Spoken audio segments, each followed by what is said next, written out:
ಪ್ರಪಂಚದಲ್ಲಿ ಯಾರಾದರೂ ಒಬ್ಬ ಮಹಾನ್ ವ್ಯಕ್ತಿ ಇದ್ದಾನೆ ಅಂದರೆ ಅವನವ್ರ ಗುರು ಮಾತು ಕೇಳಿದ್ದಕ್ಕೆ ಮಹಾನ್ ಆಗಿದ್ದು. somebody started listening to someone, believing, loving, humility ಅಲ್ವಾ. ತಗೊಳ್ಳಿ, ಎಲ್ಲದನ್ನು ಸೇರಿಸಿ ಒಂದು ಕಡೆ. ಆಗ ಅವನು ಹೇಳಿದ್ದನ್ನು ಶ್ರದ್ಧೆ ಇಟ್ಟು ಕೇಳ್ತಾನೆ, ಜೀವನದಲ್ಲಿ ಅಳವಡಿಸ್ಕೊಳ್ತಾನೆ, ಬೆಳೀತಾನೆ. ಪ್ರತಿಯೊಬ್ಬ ಮನುಷ್ಯನ ಒಳಗಡೆ ಇರೋ ಶಕ್ತಿ, ಆ ಪ್ರೇಮ, ಅದರ ಮೇಲೆ ನಮಗೆ ಪ್ರೇಮ ಇದ್ದರೆ ಅದು ನಮಗೆ ಸಿಗುತ್ತೆ. ಒಳ್ಳೆಯದ್ರ ಮೇಲೆ ಪ್ರೇಮ ಇದ್ದರೆ ಒಳ್ಳೇದು ಸಿಗುತ್ತೆ, ಕೆಟ್ಟದ್ರ ಮೇಲೆ ಪ್ರೇಮ ಇದ್ದರೆ ಕೆಟ್ಟದ್ದು ಸಿಗುತ್ತೆ.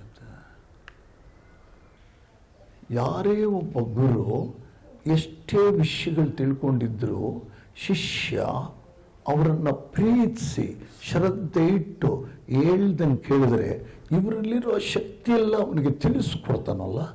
ತಿಳಿಸ್ಕೊಟ್ಟಾಗ ಟ್ರಾನ್ಸ್ಫರ್ಮೇಷನ್ ಆಗಿಬಿಡುತ್ತೆ ಅಲ್ವಾ. ಇವಾಗ ಒಂದು ಸಣ್ಣ ಎಕ್ಸಾಂಪಲ್ ಕೊಡ್ತೀನಿ ನಿಮಗೆ, ನೀವು ಆಲೋಚನೆ ಮಾಡಿ.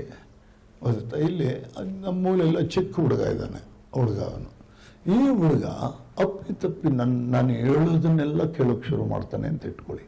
ನನ್ನ ಜೊತೆ ಸೇರ್ಕೊಂಡು ಬಿಡ್ತಾನೆ ಅಂತ ಇಟ್ಕೊಳ್ಳಿ. ನಾನು ಹೇಳಿದ್ದೆಲ್ಲ ನೋಟ್ಸ್ ತಗೊಳ್ತಾನೆ ಅಂತ ಇಟ್ಕೊಳ್ಳಿ. ಅದನ್ನೆಲ್ಲ ಬ್ಯಾಟ್ ಮಾಡ್ತಾನೆ ಅಂತ ಇಟ್ಕೊಳ್ಳಿ. ಅದನ್ನೆಲ್ಲ ಪೂರ್ತಿ ಆ್ಯಕ್ಷನಲ್ಲಿ ತಗೊಳ್ತಾನೆ ಅಂತ ಇಟ್ಕೊಳ್ಳಿ.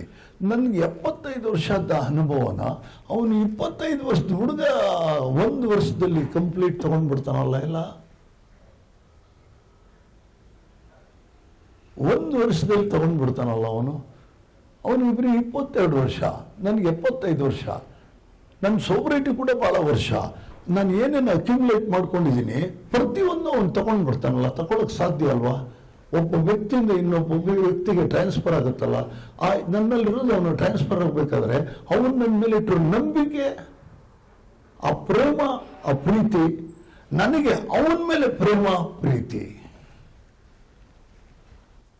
ನೋಡಿ. ಆ ಥರ ಆ ಗುರು ಹತ್ರ ಕಲ್ತಿದ್ದು ವಿದ್ಯೆ ಇಟ್ಕೊಂಡು ಇಡೀ ಪ್ರಪಂಚ ನಂಗೆ ಕೈಯಲ್ಲಿ ಇಟ್ಕೊಂಡ್ಬಿಟ್ನಲ್ಲ ವಿವೇಕಾನಂದ ಅಲ್ವಾ. ಟ್ರಾನ್ಸ್ಫರ್ಮೇಷನ್ ನೋಡಿ ಆಗಿದೆ. ಯಾಕಂದ್ರೆ ಅವರಲ್ಲಿ ಒಳಗಡೆ ಏನು ಸಂಬಂಧ ಇತ್ತು ಆ ಸಂಬಂಧ ನಾವು ತಗೋಬೇಕಿಲ್ಲಿ. That is the love, unconditional love. ಆ ನಂಬಿಕೆ ಎಲ್ಲ ಲವಲ್ಲೇ.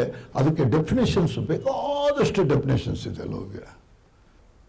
ಈ ಪ್ರೀತಿ ಏನು ಮಾಡುತ್ತೆ ಅಂದರೆ ಒಬ್ಬರ ಹೃದಯದ ಇನ್ನೊಬ್ಬರ ಹೃದಯವನ್ನ ಎಣಿಯುತ್ತೆ. That is the love. Love leads to the serenity, sanity, sobriety, peace. ನನ್ನ ಸ್ವಂತ ಬುದ್ಧಿ ಸ್ವಲ್ಪ ಪಕ್ಕಕ್ಕೆ ಇಡಬೇಕು, ಇಟ್ಟೊಬ್ಬರ ಮಾತು ಕೇಳಬೇಕು, ಕೇಳಿ ಇಲ್ಲೇ ಪ್ರಾಕ್ಟೀಸ್ ಮಾಡಬೇಕು. ಇಲ್ಲೇ ಹೆಂಗೆ ಮಾಡೋದು ಪ್ರಾಕ್ಟೀಸು? ಇಲ್ಲಿ ಮಾಡೋದನ್ನು ಟ್ರಯಲ್ ಮಾಡಿ ಮನೇಲಿ ಮಾಡ್ಬೋದು, ಎಲ್ಲಿ ಬೇಕಾದರೂ ಮಾಡ್ಬೋದು. ಅದರಲ್ಲಿ ಏನಿಲ್ಲ. ಯಾಕೆಂದರೆ ಇದೊಂದು ಪ್ಲ್ಯಾಟ್ಫಾರ್ಮ್. ನಮಗೆ ಯಾವ್ಯಾವ ಜಾತಿಯವರು ಇದ್ದೀವಿ, ಯಾವ್ಯಾವ ಮತದವರು ಇದ್ದೀವಿ, ಎಲ್ಲೆಲ್ಲಿಂದನೂ ಬಂದಿದ್ದೀವಿ. ಒಬ್ಬೊಬ್ರದ್ದು ನನ್ನ ಲೈಫ್. ಎಲ್ಲರೂ ಒಟ್ಟಿಗೆ ಊಟ ಮಾಡ್ತೀವಿ, ಎಲ್ಲರೂ ಒಟ್ಟಿಗೆ ಮಲ್ಕೊಳ್ತೀವಿ. ಇದು ನಾವು ಹಿಂಗೆ ಅಂದ್ಕೊಂಡಿದ್ವಾ ಈ ಥರ ಸೇರ್ತೀವಿ ಹಿಂಗೆಲ್ಲ ಆಗುತ್ತೆ ಅಂತ ಅಂದ್ಕೊಂಡಿಲ್ಲ ನಾವು. ದಿಸ್ ಒಂದು ನಮ್ಮ ಲೈಫಲ್ಲಿ ಬಂದಿರೋ ಒಂದು ದೊಡ್ಡ ಕೊಡುಗೆ ಇದು. ಯಾವ ಟು ಎಂಜಾಯ್ ದಟ್.